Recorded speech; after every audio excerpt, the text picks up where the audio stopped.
We decided very quickly on the 14th of March that we would be contributing to the relief efforts after the devastation of Cyclone Pam in Vanuatu. We announced that we would be contributing £2 million sterling. £1 million sterling of that is going to NGOs which are well known and very well established in Vanuatu. So Save the Children, CARE, Oxfam and World Vision. We're also putting money into something called Map Action, which produces maps of all the areas affected by the cyclone, and of course that's very important in planning distribution of relief items. We have also funded and supplied an RAF C-17, which is one of those very big planes you see going overhead sometimes. Very capable aircraft. It's made 4 flights into Port Vila. It's delivered a variety of goods, including some of the items that we've purchased through the NGOs.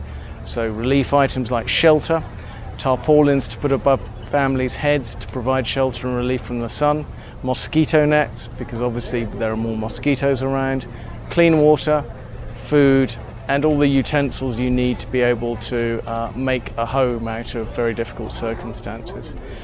We've put some additional support in through our Australian and other colleagues into logistics around putting helicopters into the air and getting more stuff out to the islands where it's needed. And we are, of course, considering other forms of assistance. £500,000 has gone to the Red Cross, and it's very likely that another £500,000 will go through other UN agencies towards the support of particularly children who will be in need, and we're very conscious of the potential for disadvantaged, underrepresented communities to be forgotten in this process. So that's a broad overview of what we're doing. 2 of my DFID colleagues, Department for International Development colleagues, are on the ground. One of them is in Tanna right now, seeing what we're doing with one of the NGOs, and they will be here making sure that what we've spent the money on is going to the right people.